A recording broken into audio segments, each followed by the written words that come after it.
Let me say that the ROA is one of the EFSA activities done jointly with the colleagues from ECDC.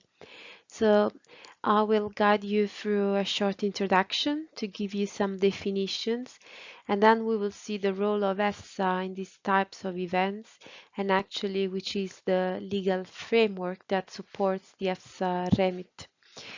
We will also see what are the sources of data that are used by EFSA when engaging in this type of outputs, and finally, some real examples of some published ROAs. Differently is the role of the risk managers. You have to implement the control measures that are needed to stop the event, stop the outbreak. They have to manage the event, and the main stakeholders are the Ministry of Health at the national level, as well as the food safety authorities, and at European level is the European Commission. The source of data for the risk management are represented by the two platforms hosted by the Commission that are the EWRS and the RAS platform. So what is the legal framework under which the two agencies work, and what is the role and the remit of EFSA and ECDC? Well, with regard to ECDC, the legal basis is represented by the Regulation 851, the establishing the ECDC agency, and also the Decision 1082 of 2013 on serious cross-border threats to health. ECDC has the mission to identify and assess and, of course, to communicate public health threats of communicable disease, including the foodborne outbreaks and so the foodborne pathogens. And the mandate refers to the surveillance, the detection, and the risk assessment of threats to human health from this communicable disease and an unknown origin outbreak. The legal framework for EFSA is represented by the funding regulation, the Food General Law, the Regulation 178 indeed, and the Directive 99 of 2003 on the monitoring of zoonosis and zoonotic agents. So EFSA has the mission to provide scientific advice and scientific and technical support for the risk managers in all fields that have a direct or indirect impact on food and feed safety. And more specifically in foodborne outbreak assessment, the role of EFSA consists in supporting the European Commission with an assessment of the event, as just said, and of collecting the evidence that link the outbreak to a likely food or animal source, and communicating to consumers and risk managers about the source of infection, so to prevent the occurrence of new additional infections.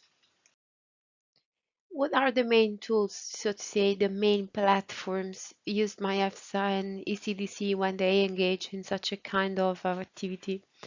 One of these is the EpiPulse. It was previously known as EPIS, and this is a platform, a risk assessment platform hosted by ECDC. Indeed, it is managed by ECDC, where all the public health authorities exchange information on the cases. So there is a restrict access to nominated stakeholders. A second platform that we use is the EWRS, Early Warning Response System platform hosted by Commission.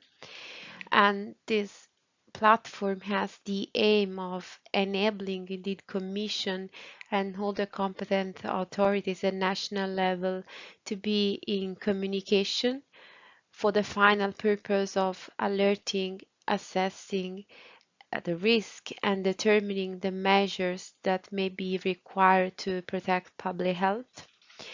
Normally, a notification in EWRS is open when there is an unusual and unexpected event that has a significant morbidity or mortality in humans, or it grows or may grow rapidly, or it exceeds or may exceed the national response capacity, and it affects or may affect more than one member state, and it requires or may require a coordination response at the European Union level. And even for this case, there is a restrict access to nominated users, as it was previously set for the EpiPulse platform.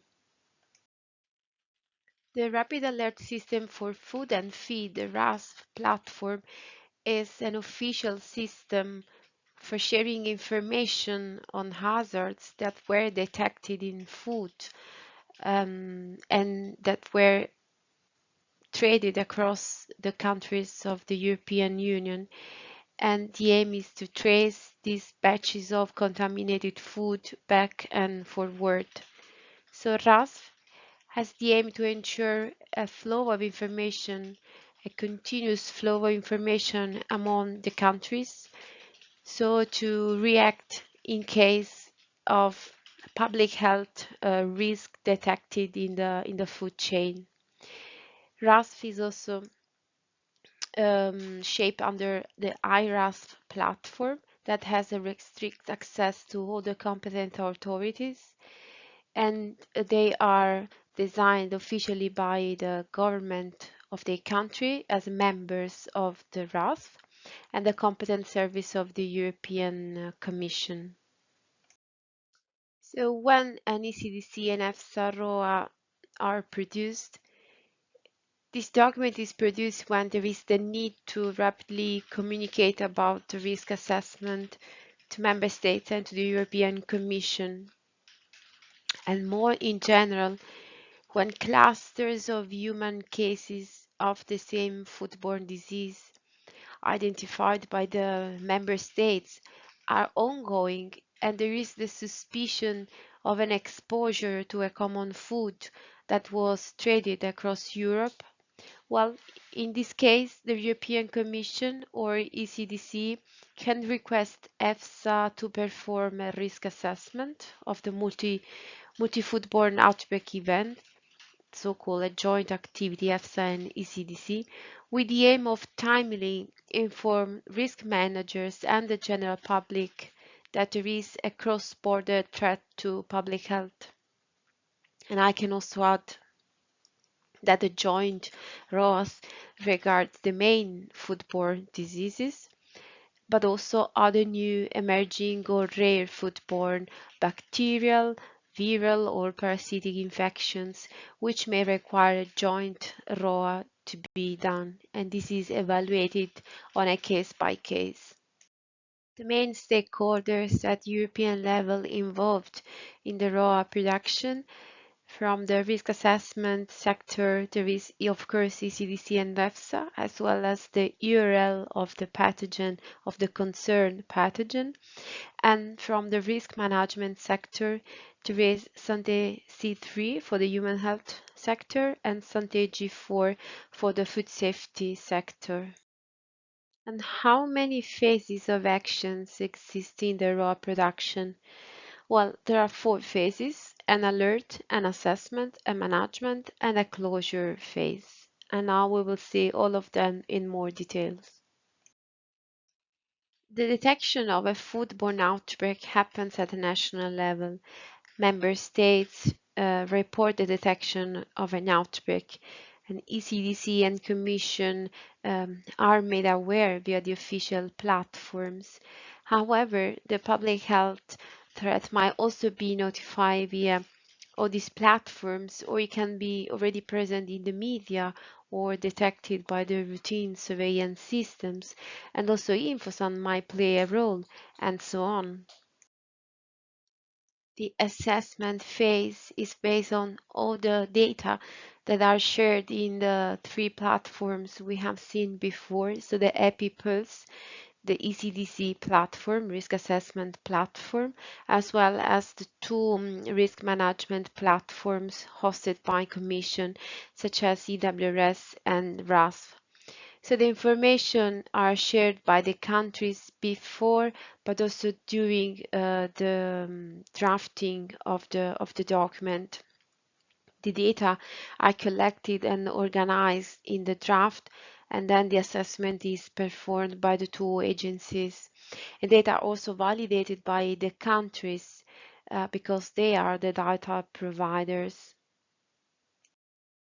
What is now the trigger to engage in the production of a joint report? Well, two main criteria. First of all, it has to be a verified multi-country foodborne outbreak, so more than one country in Europe, the European Union is involved, and there can be also an EWS notification. What are the chronological sequence of the events? Well, first ECDC prepares the draft assessment, then EFSA analyzes the data on the food and animals, and then report its assessment and comments the draft. And when relevant, Commission, but also EFSA, may contact the food and animal experts and the URL to collect further information from other networks. For example, microbiological data can be retrieved from the NRL network of the URL, but also from other sources like the RAS contact point via the RAS platform. And member states, well, RAS contact points, they have in the member states, they have to validate the data that they have provided and that were included in the draft document and were summarized in the draft document. In the management phase, the European Commission within the public health and food safety sector ensure the coordination of the public health and food safety control measures, respectively, and if there is the need and new pieces of information are shared by the countries, EFSA and ECDC may decide to produce an update of the document, or eventually Commission can request that the document is updated. And the last phase is the closure phase. So the event previously notified on the official platforms is deactivated, and hopefully the outbreak comes to its end. In this slide, you can see some examples of our published documents, but you may want to explore our website to find more reports. Should you have any questions or curiosity or for further comments, please do not hesitate to contact me at eleonora.sarno@efsa.europa.eu, or please use our functional mailbox. Thank you very much.